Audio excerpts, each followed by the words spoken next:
सहारा enterprises तुमच्या स्वप्नातली गाडी आता कमी किमतीत।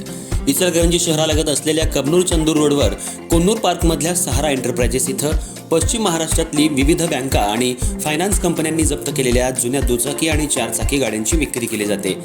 शोरूम किमतीपेक्षा 25 ते 50% कमी दरात, उत्तम स्थितीत आणि संपूर्ण कागदपत्रांसह त्वरित डिलिव्हरी।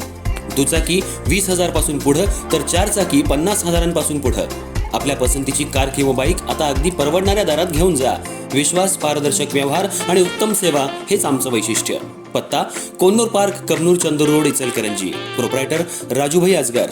संपर्क 80 55 81 09 10 आणि 98 60 78 57 86। सहारा एंटरप्राइजेस, दर्जा, विश्वास आणि बचत यांचं परिपूर्ण ठिकाण।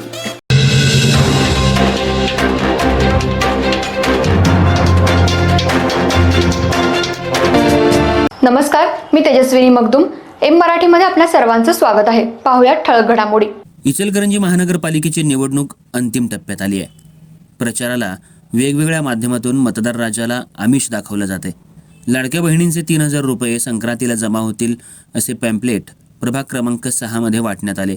याचा आक्षेप घेत तिथल्या उमेदवारांनी आचारसंहिता विभाग नोडल अधिकारी हरिश्चंद्र पाटील यांच्याकडे लिखित तक्रार केली आहे। तक्रार करताना काही काळ गोंधळ उडाला होता। इचलकरंजी महानगरपालिकेची सार्वत्रिक निवडणूक पार पडत असताना प्रचार अंतिम टप्प्यात आलाय। मतदाराला वेगवेगळ्या पद्धतीनं प्रत्येक पक्षाकडून आमिष दाखवलं जाते। सरकारनं गेल्या काही वर्षांपूर्वी लाडकी बहीण योजना सुरू केली होती। लाडक्या बहिणीच्या खात्यावर दर महिन्याला 1,500 रुपये जमा होत आहेत। गेल्या 2 महिन्यांपासून हे पैसे आले नाहीत। सत्तेत असलेल्या सर्वच राजकीय नेत्यांकडून लाडक्या बहिणीच्या खात्यावर लवकरच पैसे जमा होतील अशी वल्गना केली जाते।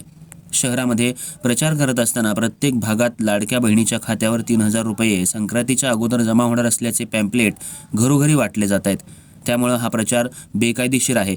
राज्य सरकारची योजना आहे ही कशी काय एखाद्या प्रमुख पक्षाच्या पॅम्पलेटवर लिहिली जाते आणि उमेदवारांचे फोटोही लावून घरोघरी दिले जात आहेत, याचाच आक्षेप घेत अपक्ष उमेदवार आणि शिवसेना उद्धव ठाकरे गटाचे अधिकृत उमेदवार अनिल झाडबुके आणि युवा महाराष्ट्र सेनेचे महाराष्ट्र संस्थापक अध्यक्ष सचिन आठवले यांनी लिखित तक्रार आचारसंहिता विभाग नोडल ऑफिसर हरिश्चंद्र पाटील यांच्याकडे केली आहे आणि त्यांना धारेवर धरलं। तक्रार करत असताना अधिकाऱ्यांनी उडवाउडवीची उत्तरं दिली, त्यामुळे काही काळ गोंधळाचं वातावरण निर्माण झालं होतं। यावेळी तिथं असलेल्या सिक्युरिटी गार्ड्सनी त्यांना हात लावण्याचा प्रयत्न केला। यावेळी आठवले यांनी हे बाबासाहेबांचे राज्य आहे, कायद्यानुसार आम्ही लिखित तक्रार करू शकतो, मला कुणीही हात लावू शकत नाही असं सांगितल्यानंतर तिथं असलेल्या सिक्युरिटी गार्ड बाजूला झाले। हा सरळ प्रचार बेकायदेशीर आहे अशी लिखित तक्रार दिल्यानंतर संबंधित उमेदवारांवर कारवाईचं आश्वासन देण्यात आलं। जर कारवाई झाली नाही तर तीव्र आंदोलन करण्याचा इशारा उमेदवार आणि कार्यकर्त्यांनी दिलाय। यावेळी सचिन आठवले, अनिल झाडबुके, अशोक रामभरे, सतीश कवडे यांच्यासह उमेदवार, कार्यकर्ते मोठ्या संख्येनं उपस्थित होते।